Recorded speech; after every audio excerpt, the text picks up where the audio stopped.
Hello, right. Sam. What's happening? Not much. How are Thanks you? for coming in here. Appreciate it. Thanks for having me. So, what have you done? Like ever? No, I mean, what have you done with AI? I mean, it's one of the things about this is, I think everyone is fascinated by it. I mean, everyone is absolutely blown away at the current capability and wondering what the potential for the future is and whether or not that's a good thing.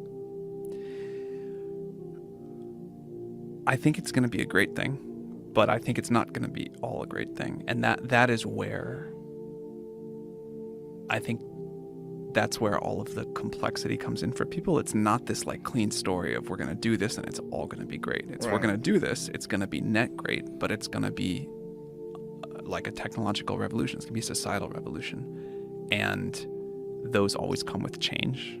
And even if it's like net wonderful, there's things we're going to lose along the way. Some kinds of jobs, some kind of parts of our way of life, some parts of the way we live are going to change or go away. And no matter how tremendous the upside is there, and I believe it will be tremendously good, there's a lot of stuff we got to navigate through to make sure. That's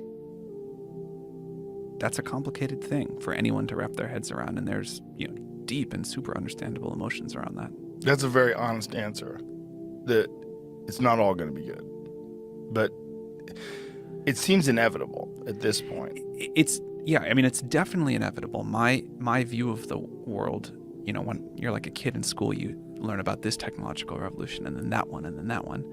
And my view of the world now, sort of looking backwards and forwards, is that this is like one long technological revolution.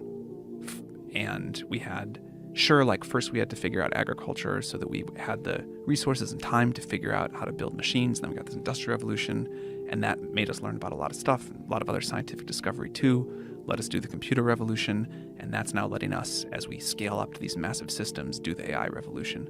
But it really is just one long story of humans discovering science and technology and co-evolving with it. And I think it's the most exciting story of all time. I think it's how we get to this world of abundance.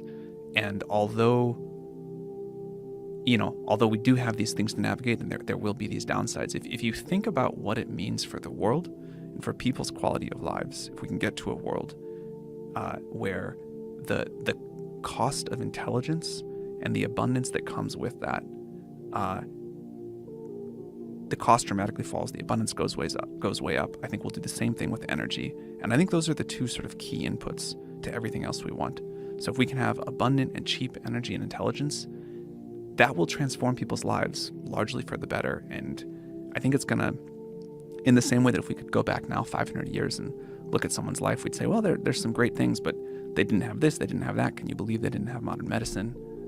That's what people are going to look back at us like, but in 50 years.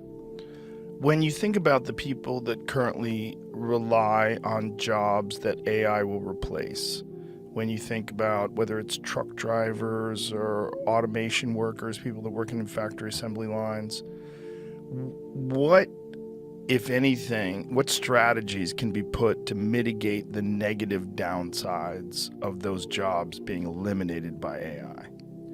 So I'll talk about some general thoughts, but I find making very specific predictions difficult because the way the technology goes has been so different than even my own intuitions, or certainly than my own intuitions. Maybe we should stop there and back up a little. What were your initial thoughts? If you had asked me 10 years ago, I would have said, first, AI is going to come for blue-collar labor, basically. It's going to drive trucks and do factory work, and, it'll handle heavy machinery. Then maybe after that, it'll do like some kinds of cognitive labor, but it won't be off doing what I think of personally as the really hard stuff. It won't be off proving new mathematical theorems, won't be off, discovering new science, won't be off writing code. And then eventually, maybe last of all, maybe never, because human creativity is this magic special thing. Last of all, it'll come for the creative jobs. That's what I would have said. Now, it looks to me like, and for a while, AI is much better at doing tasks than doing jobs. It can do these little pieces super well, but sometimes it goes off the rails. It can't keep like very long coherence. So people are instead just able to do their existing jobs way more productively. But you really still need the human there today. And then B, it's going exactly the other direction. You could do the creative work first, stuff like coding second. They can do things like other kinds of cognitive labor third, and we're the furthest away from like humanoid robots. So back to the initial question.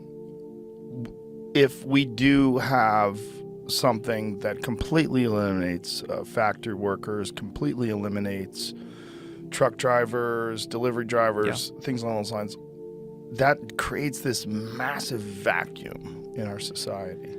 So I think there's things that we're gonna do that are good to do but not sufficient. So I think at some point we will do something like a UBI or some other kind of like very long-term unemployment insurance something, but we'll have some way of giving people, like redistributing money in society as a cushion for people as people figure out the new jobs. But, and maybe I should touch on that. I'm not a believer at all that there won't be lots of new jobs. I think human creativity, desire for status, wanting different ways to compete, invent new things, feel part of a community, feel valued, that's not going to go anywhere. People have worried about that forever. What happens is we get better tools and we just invent new things and more amazing things to do. And there's a big universe out there. And I think, I mean that like literally, in that there's like space is really big, but also there's just so much stuff we can all do if we do get to this world of abundant intelligence where you can sort of just think of a new idea and it gets created. But